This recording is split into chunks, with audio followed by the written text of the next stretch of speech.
So it's time to get started.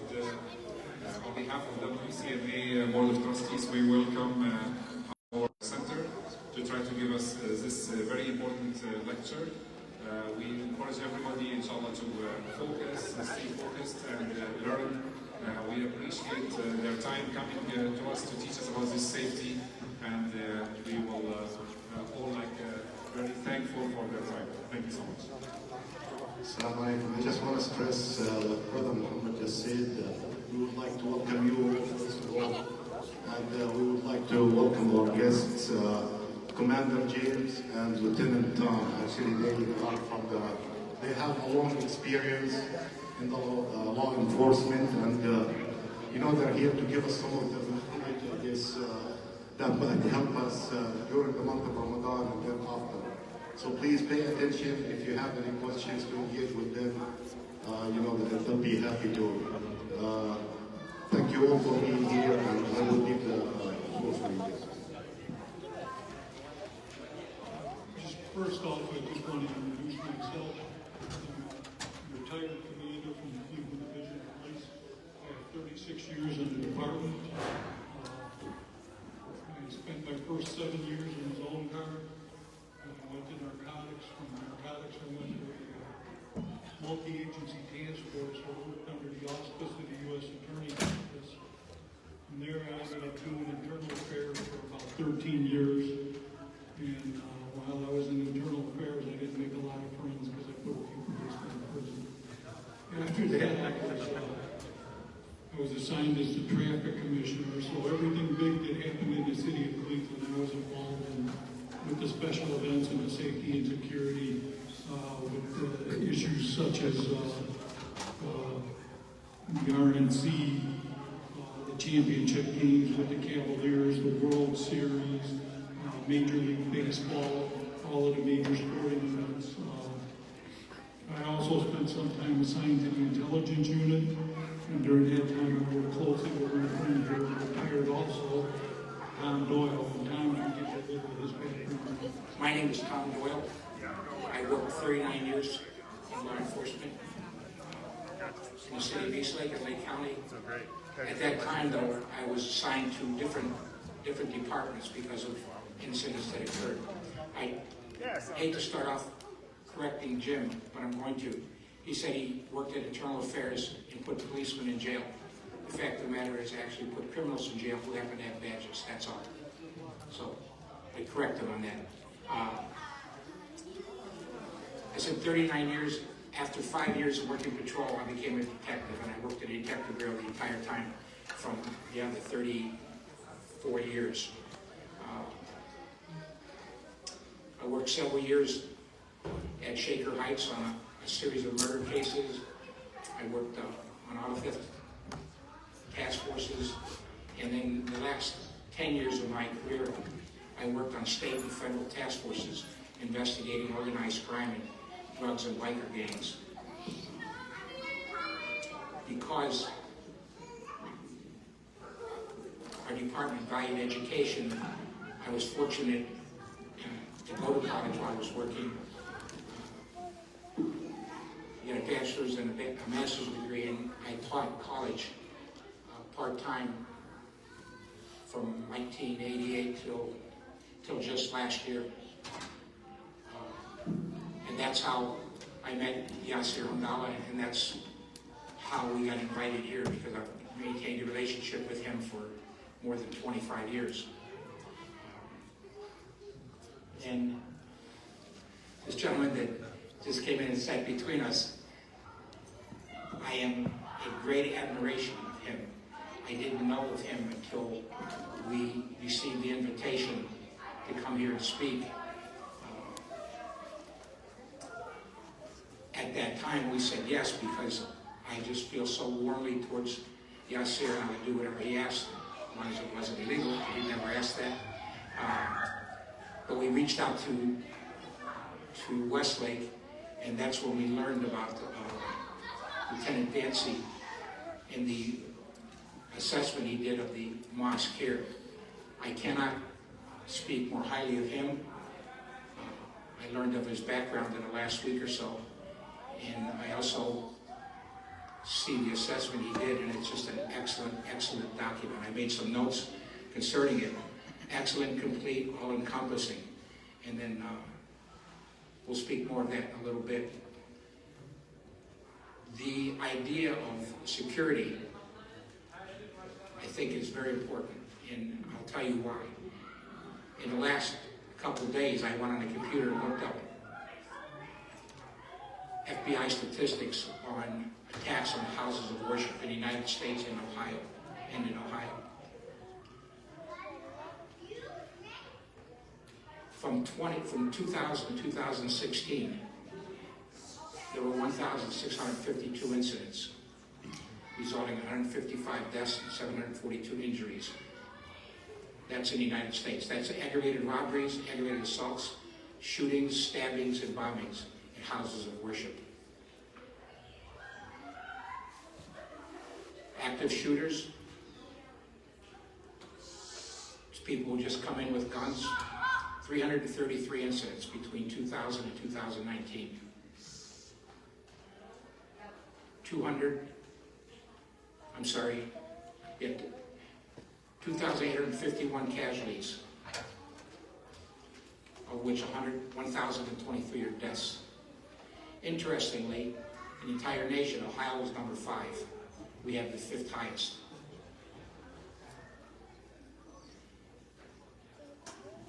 It isn't attacks on religious places, houses of worship, are not confined just to one religion.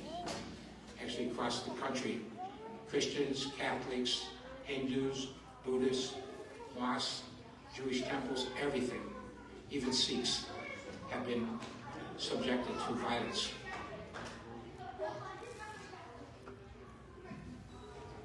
There's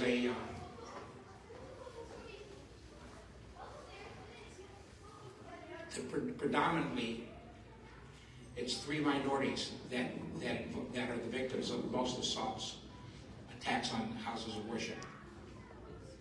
Catholics, which make up 14%, Jewish people are 2%, and Muslims 1%.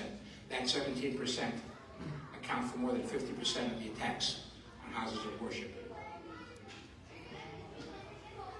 That's eye-opening.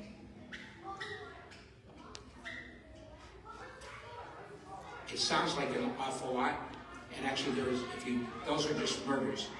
Deaths, with people coming with knives and guns. There's actually more than 1,000 every year where there's spray painting, rocks thrown through windows, vandalisms, those type of things, bomb threats. And I don't want to cause you undue concern. I want to put it in perspective. You should be concerned, and you should take the steps to ensure your security. But there's 333 million people in the United States. So the odds of being a victim, the odds of having your house of worship attacked or hurt is small. But I'll say to you, be prepared anyway. You buy insurance for your car and for your house. And this building is worth millions of dollars. It has the most sacred things that you love. Your family and your children here. And so you're right to be concerned. You should be concerned, as you would be at your own home. Now, when we were asked to come over, I was not aware that Lieutenant Dancy had done a assessment. And again, I said it's amazing, it's great. There's nothing I could say. We drove around the building and we came here twice looking at the building. But Lieutenant Dancy puts together a document which is all-encompassing. I don't want to speak on his document. I'll let him do that. But I can only say Lieutenant Dancy and the Westlake Police Department are a great asset for your community. And they want to have a relationship with you, with the mosque here. And they will reach out and do amazing things to help you. Okay, I'm sorry. I go on. All right, first and foremost, this is a little bit different of an environment when I thought I was going to be walking into. I thought honored, first and foremost, to be invited to speak on behalf of my community, right, or in front of the community here, and represent our police chief, Kevin Buloser, in our mayor club. Right. This is, it's by way of my background. I grew up in this community. I grew up in North Homestead. Went to North Homestead High School back in 1989. Decided to go off and play college sports, and then realized I wasn't really that good at it. I just didn't know it yet. But what I was really good about is not paying attention to my studies. So I found myself like in a really bad situation really quick, right? Find somebody to pay for college. So in 2000, I joined the military. And for the last 24 years, I've been in service not only my community, my state, but also my country with the Ohio Army National Guard. So I've spent approximately 3.5, almost 4 years of my life in the Middle East, on deployments to Iraq, to Jordan, to Syria, to Afghanistan, and so on. It's been a really unique experience for myself. But why do I bring this up? The majority of the cases I've deployed as a trained threat assessor. Right? So this is what the Army training do, is take vulnerabilities, develop both passive and active countermeasures to them, and put legitimate safeguards in place and so forth to reduce risk, because we can't reduce all risk. All we can do is what we can do. So when I was developing those skills and those experiences, I had a lot of great friendships. So I'm going to message Mohammed Zaza from the King Faisal Air Base in Jordan tomorrow, and let him know like that I spoke to you folks here tonight. I'm sure that's going to touch on. So here for the police department about 4 or 5 years ago, along with my chief, right, we were like, we need to get out into the community and do more. Through crime prevention assessments, in particular to our vulnerable areas, our vulnerable populations. So we started focusing a lot of very concerted effort towards our elderly in our schools. We have one of the more robust school resource officer programs here in all of Ohio, let alone the area. Then in addition to that, we're very much in tune with our community services, working with our elderly on the regular, really enjoying those. But a very big capability gap that we have, or acknowledged area that we need to improve, is with our houses of worship. So spending a considerable amount of time since returning in May to try to build those relationships. So this appears to be very timely as we're trying to get out and let you know that, like, I think this assessment, although somewhat rushed, you were very kind, by the way. I do about 20 of them annually for houses of worship, schools, and just other community vulnerable areas we refer to them as. Areas that, like, this isn't just a community center, this means something more to you, right? It isn't just an area for Saturday schools or it represents to you a heart, the center of gravity of your community, at least Ohio. Fair?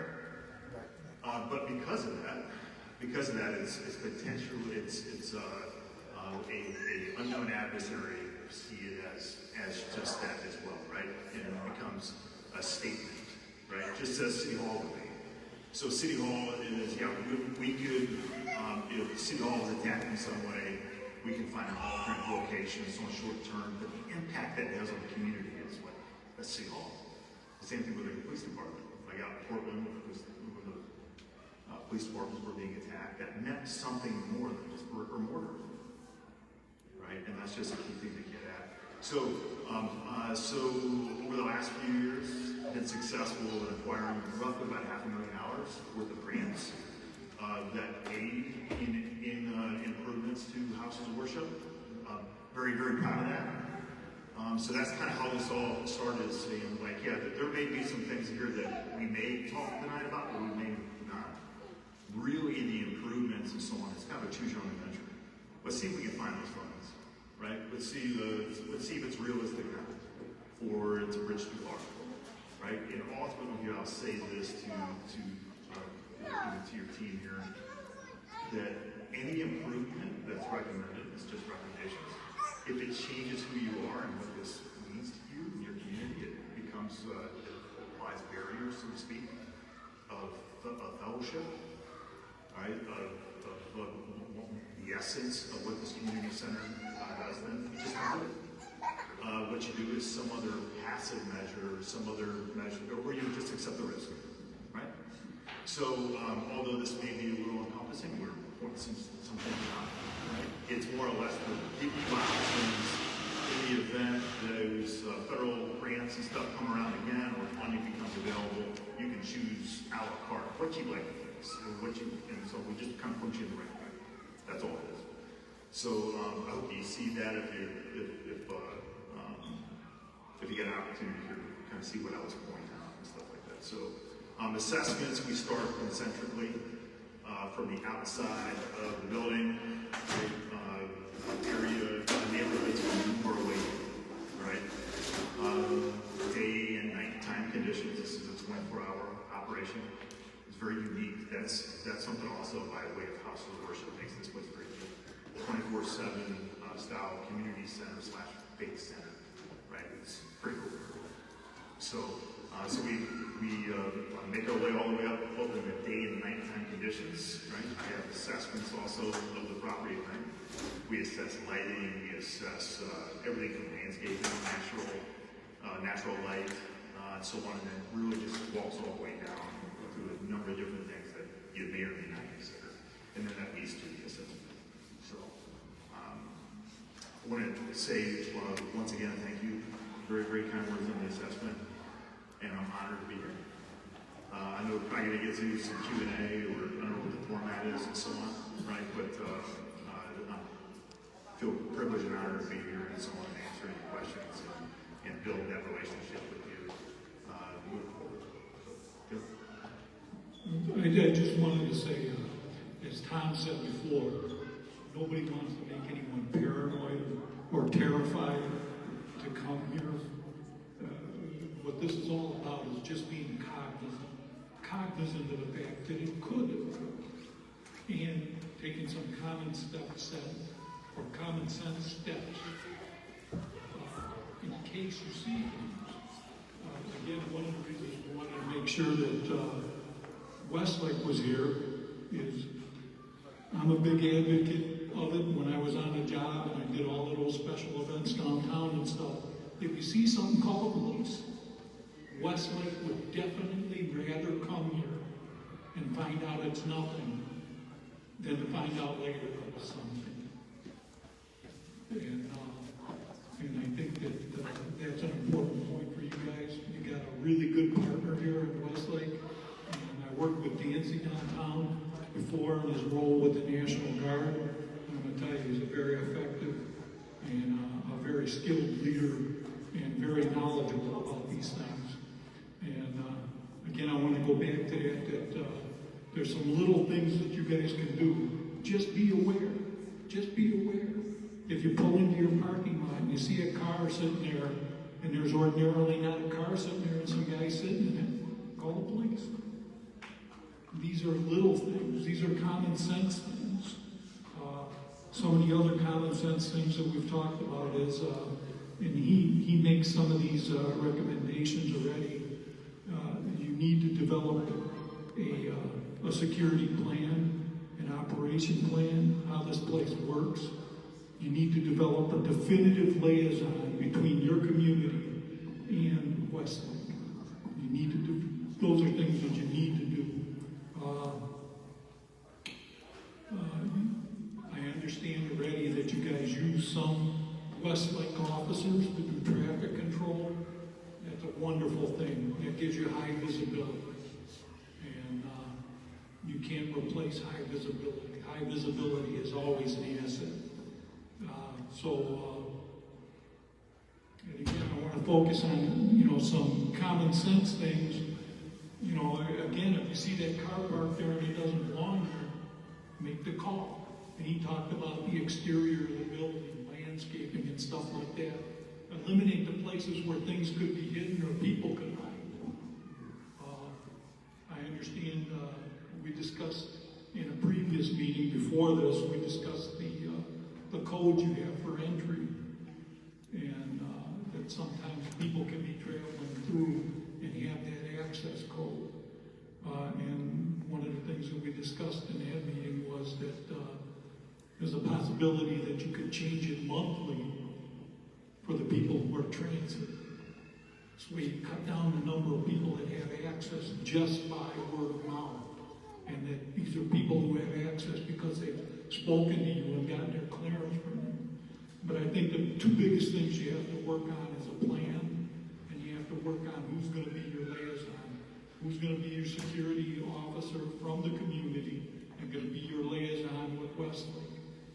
I can't, after all of the things I've been involved in the city, I'm looking at Lieutenant Dancy and the resources and the research that they put together for your community. You guys have a phenomenal partner here. Take advantage of it. Establish a relationship. And again, I'm not trying to make you paranoid. It's just that you need to be cognizant. Go ahead. Yeah, absolutely. Thank you. Yeah, I met Jim, as he was remembering, with the Ohio Army National Guard. Anybody remember the vaccine site downtown, the Wilson Center? Privilege and honor to be a part of that effort and the staff. Pretty efficient operation, right? Had a great team over there, but it was enabled by then Bureau of Traffic Commissioner Tim Muhic, right, and his team, especially for our traffic circulation plan. So I got to work with you pretty much regularly, right, for a while there. Yeah, every day we're getting after it. All right, so we'll talk about I think foundationally here, having a plan, is it's absolutely paramount, because hope is not a plan, right? Hope is not a strategy, right? So I got templates, and it's pretty straightforward once you got the template and the know-how, and you're willing to stay in the room until it's done, right? But it isn't over at that point. Once the emergency action plan is signed off, it gets routed back to me and then to Chief Freeman, or Assistant Chief Freeman over at the fire department. Both Chief Moran, our fire chief, and Chief Vilos are to sign off on it, right? And it's a really great contract. So, and that's our starting point. We're just starting at that point, because now the plan just can't go in a binder and go on the top shelf in your office, and then we blow the dust off it every once in a while, but we got to renew it, right? But then it's by selecting trusted agents within your community. You can have folks here that have dedicated roles, responsibilities, and so on, and exercising set. Anybody here know what a tabletop exercise is? A TTS. And the thing is, I don't know everybody's civilian career or job. You know what it is? It's actually kind of cool. We get to pretend like the event happened. And we're sitting around a room, we got some slides that pop up, give you a scenario, and then we say, who's at the door right now? Where's the representative with the key box, right? Or who's on the PA? And we start talking through it in an opportunity that goes as fast or as slow as it needs to. But what are we doing when we're doing a tabletop exercise? We're exercising the emergency action plan that we all agreed and signed off and said that we were going to do.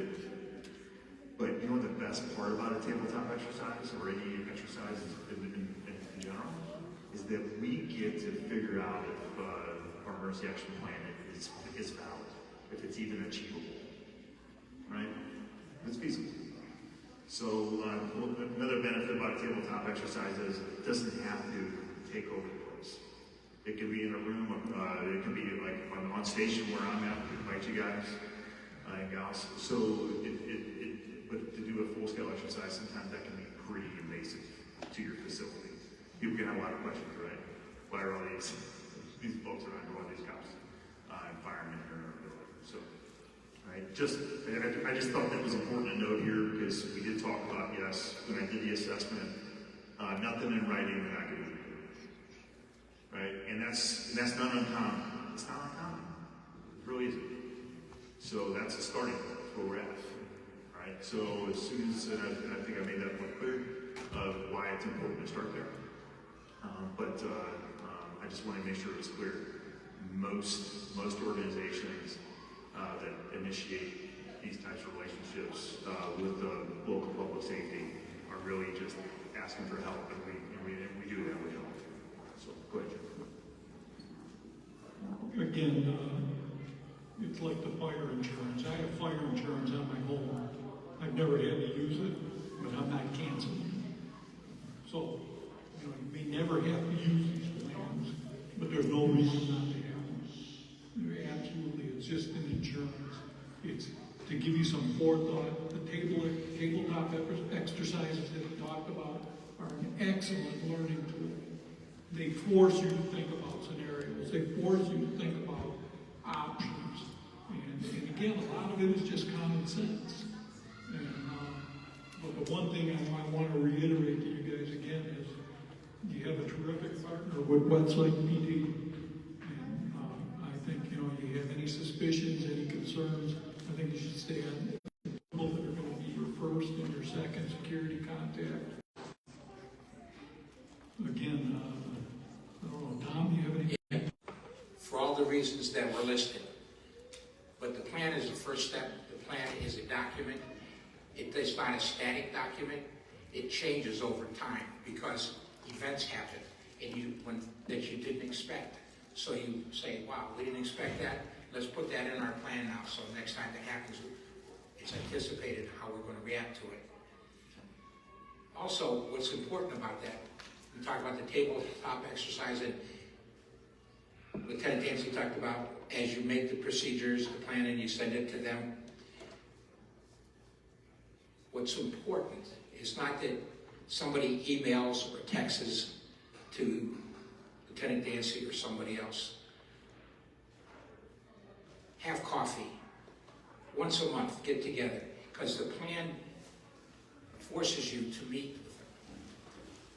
I could text you, you could text me for a whole year. And then you ask me something difficult to do, and I'll go, nah, I'm not going to do it. Or I'll do it half-heartedly. But if we have a face-to-face relationship, if we have coffee together, if we get to know each other, I cannot do a half-baked job for you. Okay, we establish a relationship. And that's what the plan encourages and makes happen. It's not intentional, but it's there. And it's a good thing.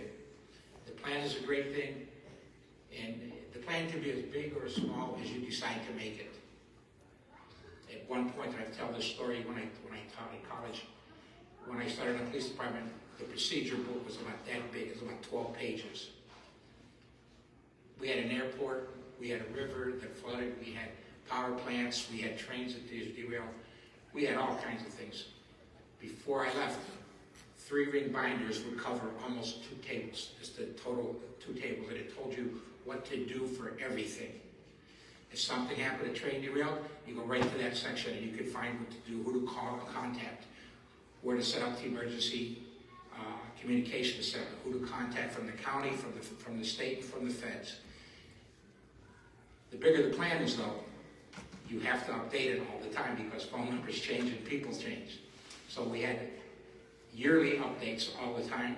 The whole thing was evaluated yearly. So it can be as big or as small as you want. But it's important to have it because something sooner or later will happen. It's just bound to. Even if it's small, you should be prepared for it. The other thing we talked about, common sense. Everybody in this room knows what's normal around this building. Do not feel uncomfortable about calling the police department if you see something that's not normal. People all the time go, I didn't want to bother them. You feel embarrassed about calling the police. I'm retired and I feel embarrassed if I have to call the police. I understand it, it's human nature, but you know what's out of place.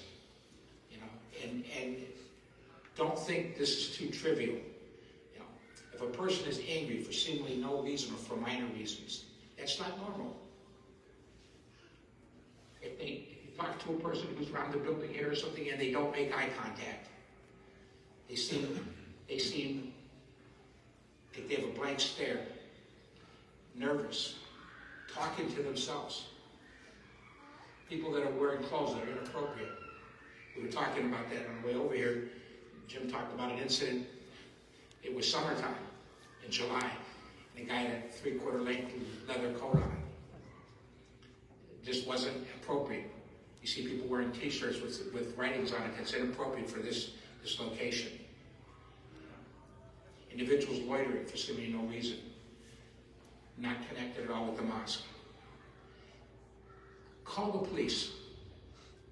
They will not be upset. They get paid to do this. The only thing they'll be right there take with it, they have to put their coffee down and go do something. But that's what they get paid for. If you see anybody with any combination of these things, definitely call the police. Okay? One, you always make an excuse for it. Like, he's an eccentric person. You start seeing combinations of these things, call. Something's out of whack. Okay? We're an amazingly tolerant country, but there are some crazies out there. Okay? Some that have agendas, and some that are just because of our healthcare system can't take care of themselves and act out. So don't become a victim because you were tolerant of seemingly strange behavior. And you would recognize it before anybody else because this is, in many ways, your home. Excellent. What I'm trying to get out of this is obviously I enjoy doing this. I told my background, what I like doing. I totally geek out about it. Well, my master's degrees in, all right, is in business and organizational security, with an emphasis not on houses of worship, but an emphasis on schools. Right? So, in fact, we have a school here, and I didn't learn. I knew, but I didn't really know, right? But during the assessment, is particularly just a real interest of mine to get very, very much involved. But I can't get involved unless I'm asked, right? And to just give you an example, I won't tell you what parish I'm from, but I have, like our priest, like you think you would leverage me as a security lead for our parish? No. It's not important enough, I should say. He's accepting risk and so on, and I have to respect that as the religious leader of the parish. But I have other parishes I work with in this community and then other communities that very much take advantage of that and so on, and we've been able to do great stuff, right? So yes, from that position, I love kind of just doing what I do, but more importantly, I want the relationship with this location and with your community. Because I have a red flag. I talked to one of my guys that's probably my top #1 community relations guy in my department. And I try to get him to work, like to join me here tonight, right? And come. He just unfortunately couldn't work with his family and my schedule. And I learned that he's never been in here. Right? He's never been in here. And I said, but until we found out he couldn't make it, he said, you're going to be surprised how nice it is in there. Right? So I'm coming here, I'm like, how? I think your space here and what you've done with it really shows how much you care about this space. Right? So, and with that being said, if he hasn't made his way out here, how many of our other officers and so on that hasn't become familiar with your footprint, with your layout and so on, and just come over for coffee or something like that, or just come clear. So I would like to build upon that if at all possible in the future and so on. Because we'll do regular business with school walkthroughs on the regular through, not only do I have school resource officers, another branch that I oversee, great school resource officers, but our regular road officers have to get over there once a quarter. Right? Just get over there and say hi, right? And it's logged and we make it. Well, I love doing it at the same time. So I think that's important too, kind of the way that you're kind of building that connective tissue. agency in your faith-based community. So looking forward to that. That's kind of my goal out of this, because we know that we're going to give you a great product. We know that if you take us up on working to kind of improve common sense, passive and active measures, whatever, to improve the overall safety and the sense of safety. One of the big benefits we get out of this is because we feel safer. We feel like we're making an effort, and maybe there's an underlying sense of fear that maybe you feel like you could do more, and we're here to help you do that. But the end product here is really looking forward to building those relationships with. So yes. Keep referencing that assessment that you did. What's your overall, kind of in a nutshell, the security of the building? Is it overall secure? Do we need a lot of work? Would you recommend some drills? Kind of what's your summary of that assessment? Oh, that's a great question. So in case not everybody here got it, but have heard the question, what she's asking is, what is my overall assessment based upon? Yeah, I got it. Like, is the structure safe? Is it just exercises and training and so on that will kind of bring this over the top and so on? What are the strengths and weaknesses? I'll tell you this. Out of all the house of worships that I've visited, right, over the last several years and done assessments with it, I really like your access control. The fact that I think it's a strength of your facility is your access control. The problem is, like I said before, maybe just a little bit too many people know how to access it, right? So that's like a quick fix. It's a quick fix. Change it up, whatever that makes it up, and so on. So you can really limit or otherwise, I guess, kind of control who has that access. But we're very, very impressed with that. Out of all the locations here, there's very minimum points of entry from the exterior of your house of worship. So, meaning that if you compare that, structurally, this was a good location for you to pick, simply because there's not a lot of points of entry in and around the structure. If you go to many other churches and so forth, the houses of worship, there's many, many ways in. In addition to that, I wasn't here during a service, but it seems like from talking through, it seems that you'll have readers, right? You'll have people out there. But otherwise it's pretty locked up in terms of very, very, very good strength. Other houses of worship will stay open all day, right? And it's a big vulnerability that I'm going to get to see, like, okay, but they accept risk. It's part culturally what the other houses of worship make it. So I can go down the line of all your strengths. The prevailing issue we have is, what's the plan? And the key volunteers here and staff know what the plan is, right? Based upon most likely and most deadly. I think that's your biggest gap, right? But overall, I like where you're at. Yeah. Thanks, sir. You got our hand in the back and handwriting too. Thank you for coming out. Absolutely. Schools have active, shooter drills. Are those possible in big open spaces like this and houses of worship? And if yes, yeah, active shooter drills, right? So,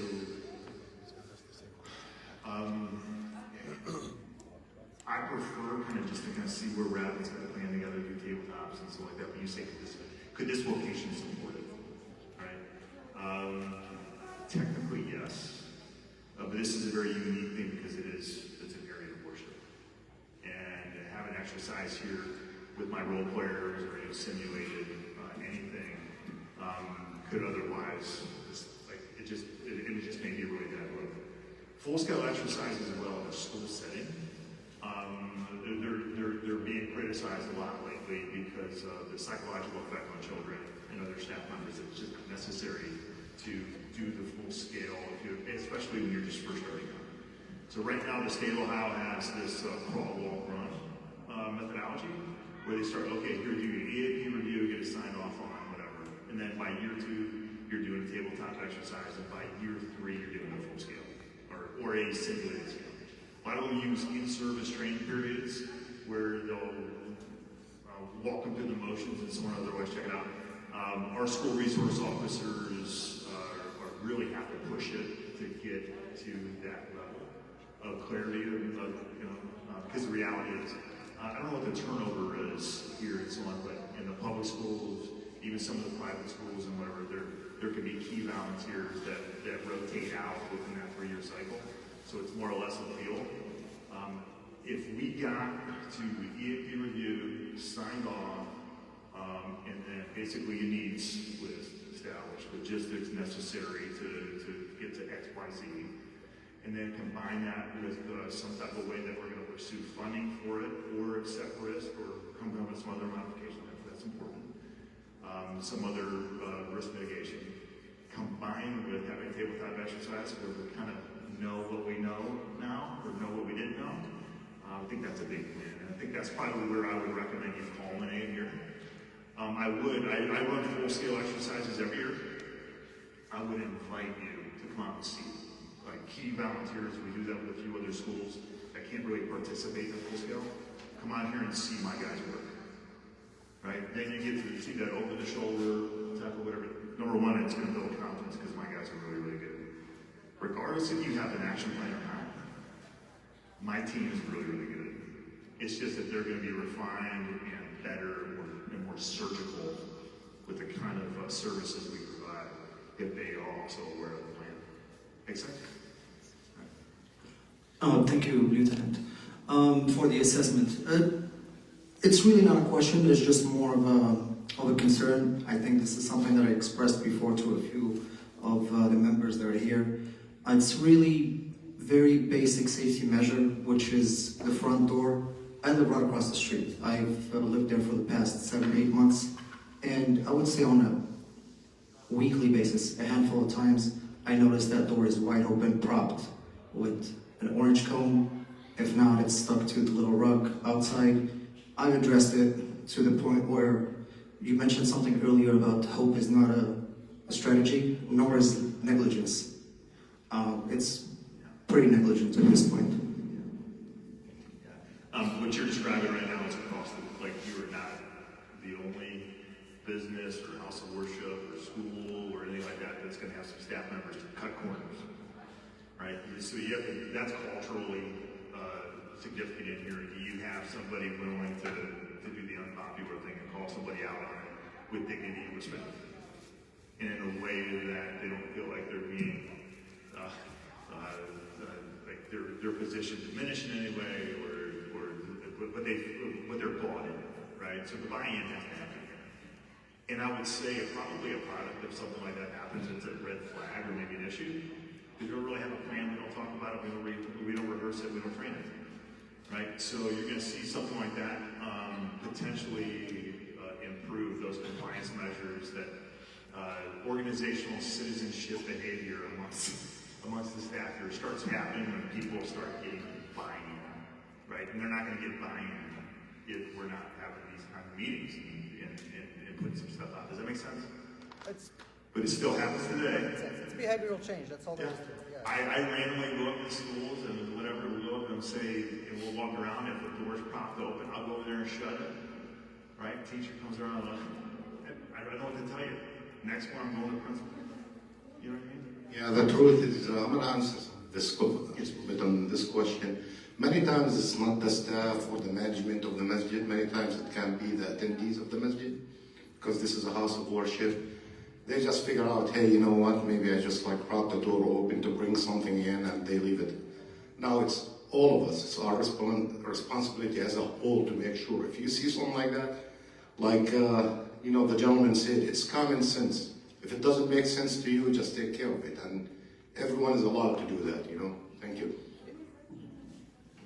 Yeah, absolutely. I'd like to just giving people the benefit of the doubt first, and then go from here.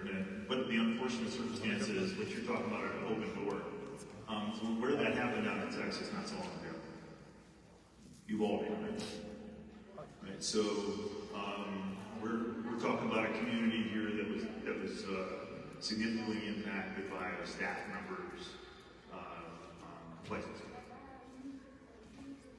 I would like to thank you first for joining us here. So I have a quick question. I want to know the Westlake Police Department plan for Ramadan coming. So we have 1 month of highly populated people will come here with their cars, families are spread all the way to Michael's. So it's not just the building. We are also concerned about coming from all the way there to the masjid and returning back to their cars. So this is a very important, what's your plan? What's about the patrol present? When we see the security cameras, it's important, but security cameras to get people away from but how about the walking? Thank you. Absolutely, great question. So this Ramadan will be how many Ramadan so far in the facility, or is this number 2 or 3? 4 or 5. 4 or 5? Okay. Okay. I know there's a lot of construction going on. I was a young, or much, it feels like we're so much younger. But it's 2 overseas Middle Eastern deployments in the process of so on. Recently just this one coming to Jordan. So I missed a couple. So I will tell you, I'm the guy to talk to about what the plan's going to be. So I actually know requirements, right? So I left my art up here, right? So we can talk that, what that looks like. I know it's intimately well. That isn't the only holiday that you'll celebrate in some capacity. It's only that this may be a hub for the region here in Northeast Ohio. So I can talk about those events as well, just not Ramadan as well. Does that make sense? Okay. All right, but I'll leave my card up here, whoever the principal planner is on that. We'd like to discuss kind of what those requirements will be. Hi, Ron. Just a question. Coming next month's going to be Ramadan, as he said. There's going to be a lot of people coming to attend late at night. And I used to bring out the ICC in Palma, and during the whole month of Ramadan, they used to have this mobile security camera in the parking lot to check out the surrounding of the parking lot, people coming in late at night after the service or during the night. Do you think that is feasible to have the Westlake Department? Yeah, to have the Westlake Police Department have something like that set up to give extra security for the community. Also, is it possible, or do you recommend to have an armed security guard present on premises in case something happens? The staffing we'll have to discuss. Like I said, we have a card here who's the principal planner or organizer of those types of requests. But the camera, the low cam, I got a couple of those. Right? That's an easy fix. Right? So it's really just when you need to put here, I'll drop it. I'll even give you a temporary access to it to whoever we might security lead here. That's my liaison, that you can look at the cameras yourself as well. Move them around, play them around, all that kind of stuff too, right? Because the one I can give you is a 4-way multi-directional camera. There's one of those, and then on top of it, it's got a pan tilt in. Right? So we'll probably just need a power source. Okay. Because it's kind of cold and solar. Northeast Ohio during the winter time, where I'd probably only get a couple of days out of it. Because I give it to you for the whole round. Okay, thank you. Yeah. First, I would like to thank you for spending the night with us, Friday night, away from your family. So we do appreciate that. Thank you. Other than Ramadan, when this mosque is loaded with people almost all day and most of the night, during the rest of the year, we do have this mosque probably empty only between 11 o'clock at night and maybe 4 to 5 o'clock in the morning, which is the time that makes it more vulnerable. Now, I do understand the management do not use the alarm because of the fact that people are in and out all the time. However, I was wondering if there's any way that we can remedy that by using the alarm at least at night when nobody's around and anything could happen, and by the time we figure it out, like a fire or somebody breaks in, it takes a while to get to it, and if we can manage to use the alarm only during 9 at least. Yeah. Great question. In terms of when the alarm is activated, and throughout the year when you have those off-cycle periods, that can be built or baked right into the cake of your EAP, of your emergency action plan, right? Just over your emergency operation plan. That is exclusively, fully into your purview. But I love having discussions like this because I'd like to know more about how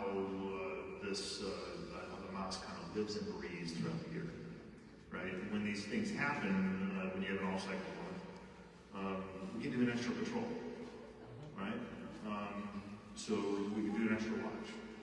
And when staff say, you know how many times my guys drive by here? Right? But now they know what they're looking for because they know that you have a prevailing sense of concern from 11P to 3 or 4A. Because there's really not anybody here and you just want a glass check, right? Or somebody come around the business and just get out and walk, right?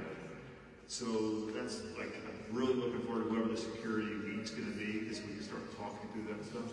And then what I do is I put it in, I program it out, and then we enforce it and make sure there's going to be a nice thing. The guys get really busy, and they're hard time getting out. But One more question is, do you have any citizen council that can come to visit you during your meetings? That we can share information with you, learn what you do, know how to figure out things through your organization? Yeah, so like a citizen board and so on. Right now, city council does meet monthly, and some of them are open and some of them are closed meetings and so on. But from our perspective of law enforcement, we're a pretty small agency, right? So we've got roughly 60 full-time sworn officers, about another 20 combined part-time and non-sworn members and so on. It's around, it's in line with the national average. We certainly don't like Cleveland. How many officers in Cleveland? A lot.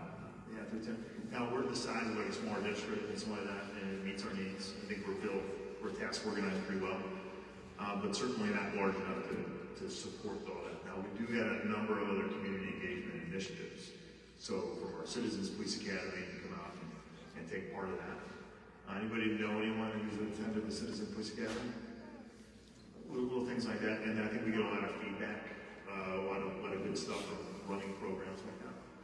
But nothing where we can just, I'm just gonna have to be your guy. And there's my card right there. All right, we'll talk. Come to the city hall. Yeah, sounds good.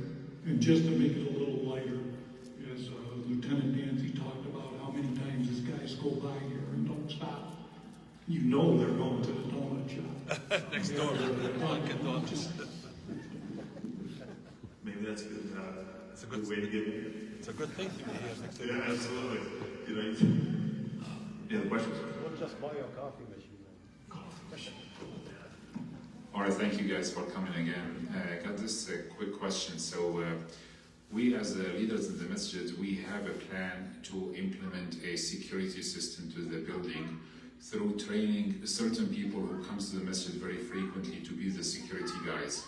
So the question which I do have is like, what are our next steps which if we want to implement that from your standpoint, so what are the next steps to try to implement that probably over the next 6 months? Well, first off, kudos, you've already identified your team. Now it's, you may have specific training that's been kind of internally developed or maybe through other sister locations and so on. That's all great. I would just ask with your team, get with my team, and we can go over proven principles, national standard type stuff. From our run, hide, fight modules to be like how to instruct. Like our folks can teach your team how to teach, right? This very very sensitive topic, right? Because we're not talking about how to bake a cake. We don't have that reference earlier, right? We're talking about the worst time in our community's life, right? The very, very worst possible time of stuff. And that could be very, so I hope you factored that in and character, maybe some background, right? And you're very discerning on who you brought into that team, so on, because they can be pretty dynamic. That's what the next step should be, I think, right? Grab my card, say, let's get together. You meet my team, I meet your team, and then we start talking about getting trained up. Sounds good. Thank you so much. Absolutely. If I may, the security for the doors, the codes, excellent. I didn't notice, and maybe I'm wrong, I'm mistaken, there are no cameras there. So a person will come in, but you actually don't have a record of who that is. No. The one thing that will make a difference, a profound difference, I brought up before, this is as important as your home. You've allowed 24-hour access to it. You could make it very safe by installing cameras at the points of entry, having areas that are off limits at certain hours. All you have to do is have installed alarms that are sensory operated. So a person can come in and use part of the building at midnight or 2 o'clock in the morning, but then the rest of the building will be off limits to them. Because you really don't know who comes in if they've got that code, if they're transit. And then even if right now the code can be passed on from person to person to person, and you've not given that code to anybody that has the code now, you wouldn't take the keys to your house and leave a pile of them at the convenience store. So anybody can come to your house. You do have a benefit. You can't just walk anywhere you want, right? So I think that is one of the other strengths. You asked me what the strengths were. When you get around certain hallways, you have to know another code to get through another door, right? And so on. So I think there's some value to that. But to your point, it has to be in a way, it can't diminish what the intent of the structure is, right? And so we'll have a balance step and assess the risk. And that may be a risk that you don't want to assume, right? So look for the dialogue moving forward and understand what risk you accepted and what you don't. And that's all generated through that EAP that we can help you draft. Those are the steps you will take gradually. If you decide to do that, there's a cost involved in it, and to spend the money all at once might be a burden. So you gradually ease into it one item at a time, one area at a time. You may decide you don't want to do that, but that may be how to go. Little at a time, little at a time. You have nothing now in that area. So anything you do to add to it would be added security. You don't have to go full bore. You can decide to just take certain steps. Because of the cost, it should probably be the last thing you should look at. A number of other things can be done first at no cost, just expenditure of time. But this is a beautiful facility. So, thank you for coming. I have a question with glass. 4 entrances, 1, 2, 3, 4, a lot of glass. Is glass a strong enough deterrent? If somebody are there actually any stats? Somebody wanted to do something, they were stopped by a glass door. No, and that's the thing, it's the 4 Ds of crime prevention. It's like detect, deter, delay, deny. There's no door out there unless it's the front door of the Fort Knox that's going to deter or fully deny. So what do we want? We want to delay. That's it. We want to delay. Right, so in the assessment that I provided, there's 3M ballistic film. That's a really great deterrent. It's actually pretty cheap stuff. When you look at it, if you're going to install it yourself, you can also get on those. Remember talking about the mirrored versus the tinted and so on. It can provide a really good deterrent from people just walking by. They can't just look in. Like you have nice windows here that are pretty tinted right now. You want to probably maintain that, but it doesn't provide the same 3M ballistic film. And there's a lot of real good feedback on that stuff right now. What we're trying to do is make it difficult. Right? We're trying to slow them down by a minute or into. Right? So, because our guys are coming. Right now, from time of phone call national average to officers arriving on scene to, I'll keep this very general as we've got children in the room, to the time that the outcome is over, until the shooting stops. It's like 4.5 to 5 minutes. It's fast, right? So if we can put ballistic film in there, we can buy you time, 1.5 to 2 extra minutes. That's really what you want, right? So, but there's no way to otherwise, unless you rip out the door, put something else in, and then you start kind of losing the sense of your own location now, right? It starts becoming a little different. So we've been across the board right from like 3 Thank you. First of all, I want to thank you for your time and for your input. And I have 2 questions. First of all, you mentioned the importance of having a plan. So who's gonna make that plan and train the community about that plan? It's just not have a document and put it, as you said, on the roof. But who's gonna make it, and how can we train the community? Second question, do you have any educational videos or resources we can share to present it on the camera for the community while they will come in and out, so they will get at least for some the most important accident, fire or shooting or something, so they have a plan or let's say first 3 steps important to do for the community, especially once it's crowded. Thank you. Two very, very good questions. Right. So who's making the plan and who's participating? I would say that your staff. I see the gentleman that brought up the question, where do we go from here? Because he's got security staff that's been identified. Those are the ones really doing the training. Principal decision makers are going through this, right? Simply because I think your numbers were 170, 180 memory serves of regular followership, but you could add anywhere from 600 to 800 additional podcasts throughout the week. That was probably, it's going to jump up here around that very soon. That is a very big burden to make sure that all your followers know what to do and so on. So we just teach run high five, right? So, but your staff that's on the scene, right? Your staff or your principal pushers, right? Your 4 bosses, we'll call as we work when we train your staff. Those are the ones that really have to know it into the marrow of the plan. I really want to know it.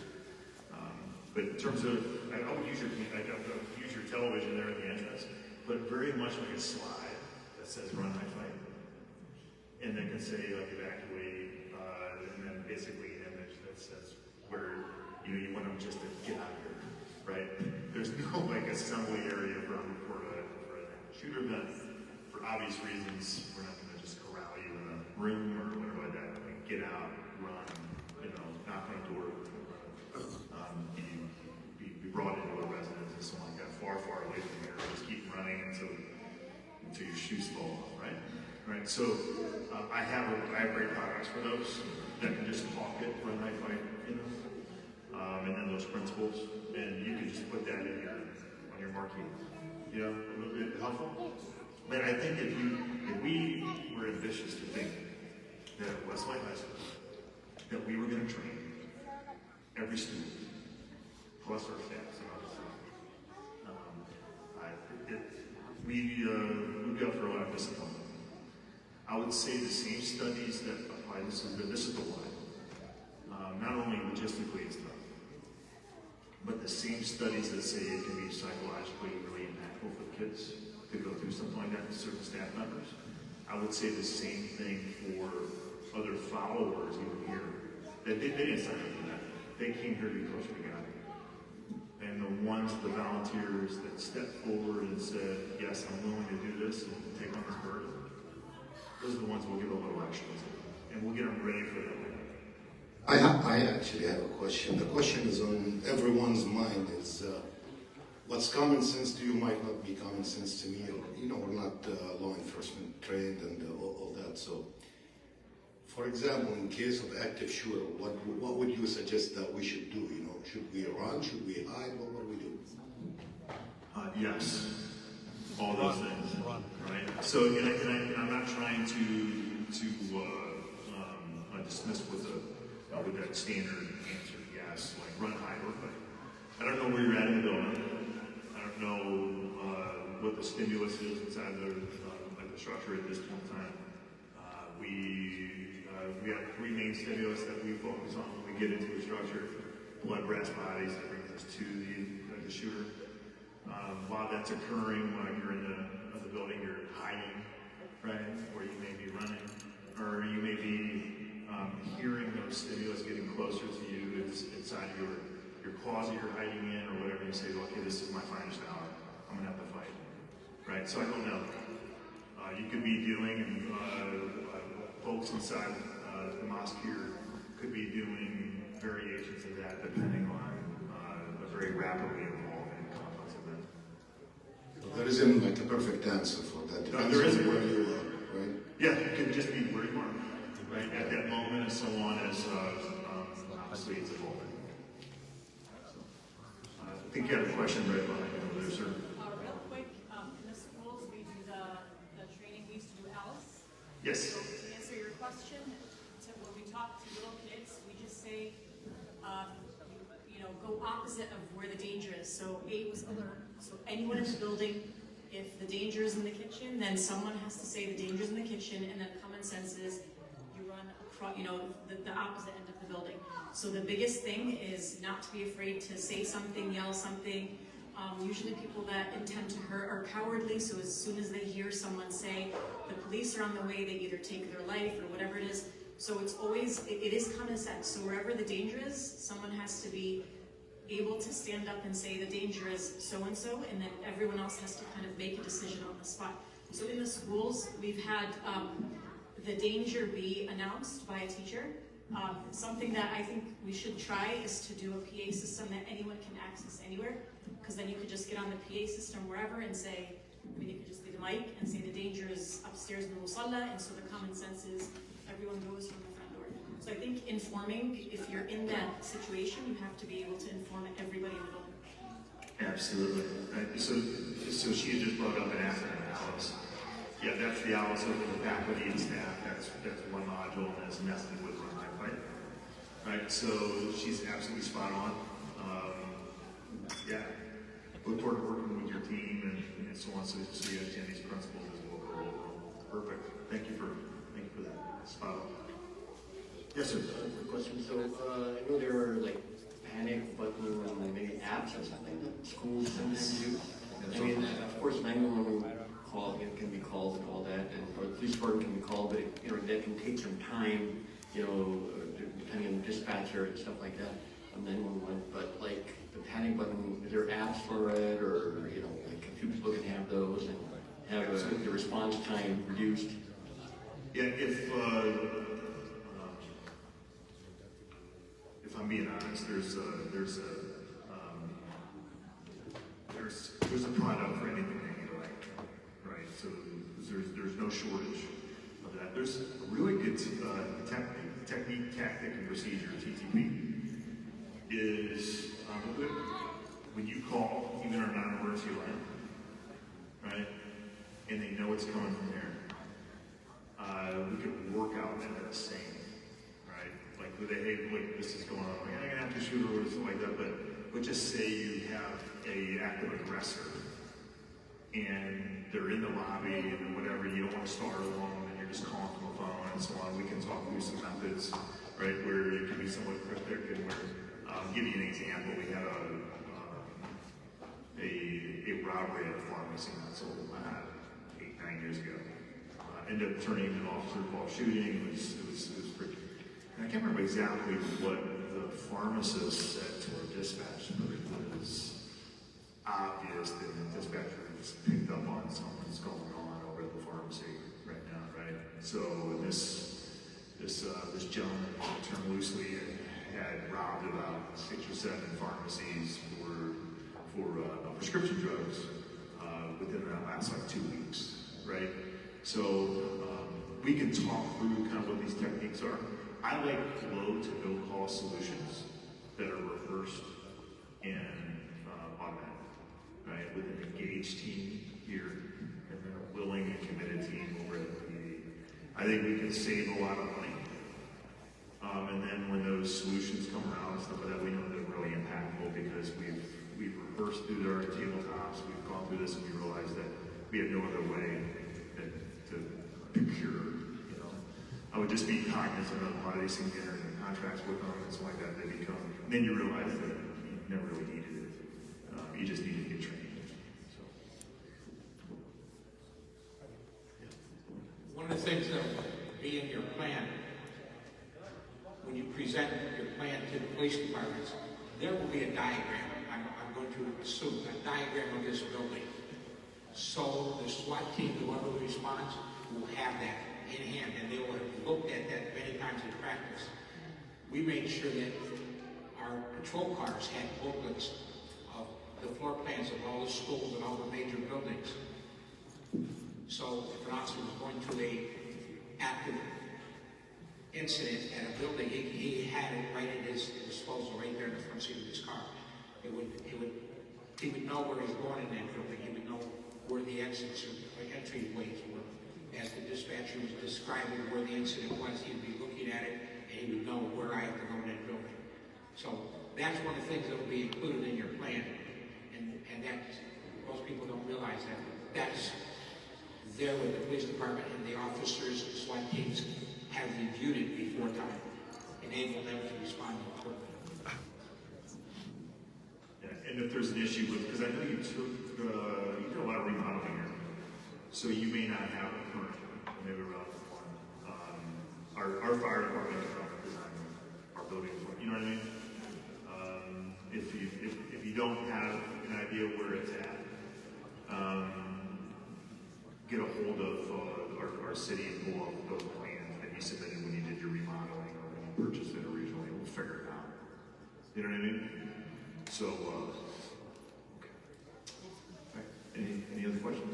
Yes, thank you for your time. What are your thoughts about having concealed weapon in any worship place, or is it legal in the state of Ohio to have hidden or concealed weapon in the masjid? Not only is it legal, it is highly encouraged, provided you get people trained, it's safe, and it's storage, and so on, and obviously you're, like I said, prepared and trained to use it. So, you wouldn't be the only ones. There are houses of worship in our community and then around the region that they'll have concealed carry during certain periods of time, right? During observations, right? And then other events.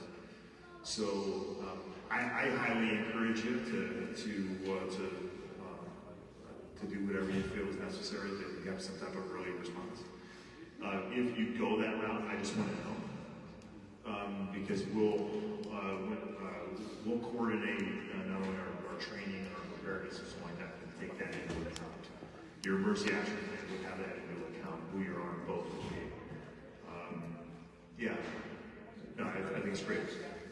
Become proficient, and then understand the certain responsibility.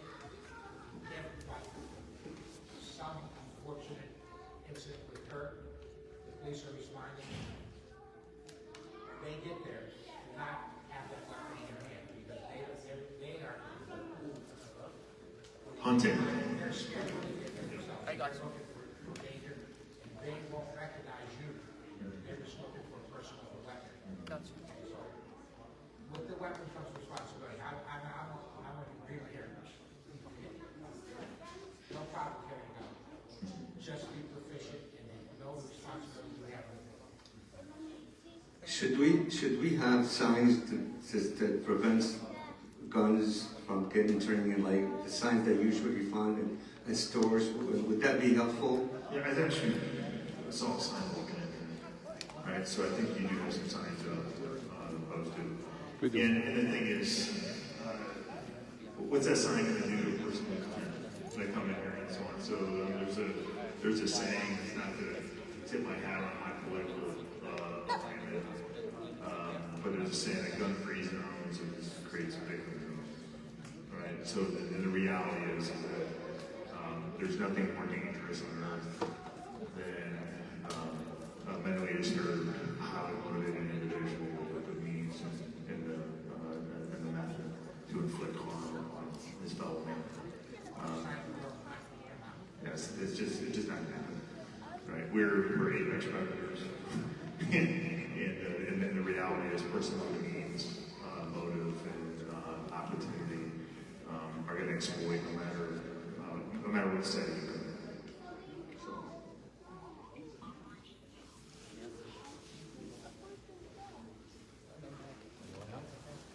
So, thank you for your service.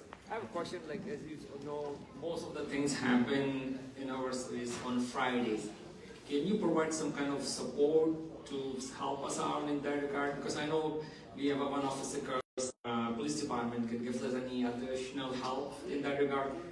All right, so the question I guess I'm struggling with, on Fridays you're having traffic-related concerns, or is it something more than that? Right? Because I do have a response. So that's the 700-800 people are coming at that time. So it makes us most vulnerable time, right? Yeah, so that's and our officer comes, Nick Tyson comes, and he's mainly helping us with the traffic control. But during that time, that's the most vulnerable time because we are a huge amount, and plus a lot of kids and women are at the same time and the mask. So that's the time or most vulnerable time. And so if any additional support can be provided by the Westlake Police in that regard? I'm going to start off with saying, yes, there's always an opportunity to expand your detail. Like you guys have contracted with our auxiliary, right? Even with sworn officers. So my card's up here, whoever's the primary point of contact on that. The issue is I look at it from the bird's eye view, looking down at your traffic concerns. You got one way in, one way out, coming in, it's the most convenient. But then you have another kind of corridor that pushes out to Columbia Road that people may not really know is there. So you may need a pusher, a volunteer in the lot that if they're coming up like this is where they're going to exit from if they're in the back lot. And you limit their autonomy to be able to come in and out wherever they want. But I would very much like to talk to whoever coordinated it with their auxiliary. I run our auxiliary as well. Whoever coordinated that and so on, I can talk about some common sense solutions that maybe you don't need to hire somebody else. Maybe you just need, like for the traffic related stuff, yeah, but I mean, we'll put extra watch, we'll put all that stuff in. And we do that with all of our other areas, our houses of worship. But for the detail to kind of relook how you do it, I'd absolutely love to do that, like with whoever the decision maker will be. Any advices as far as the children here?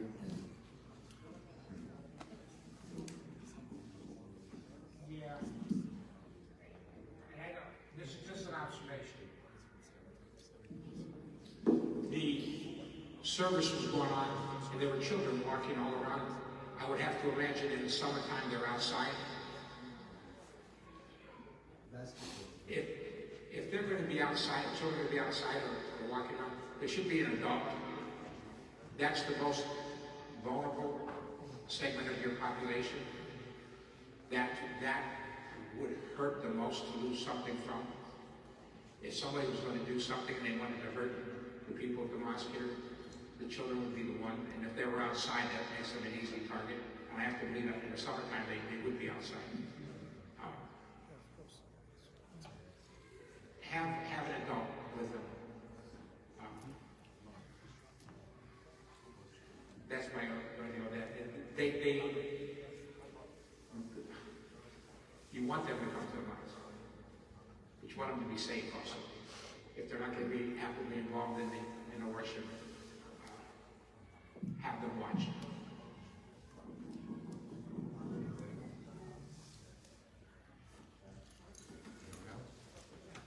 Any questions?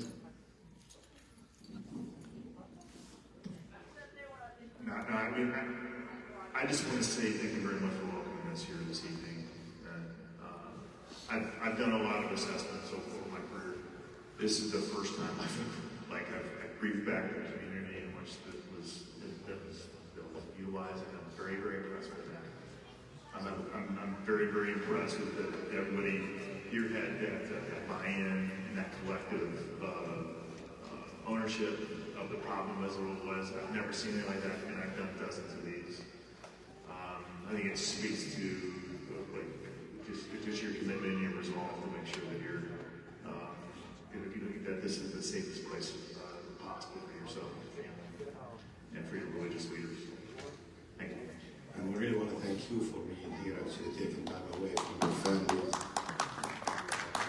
Thank you guys.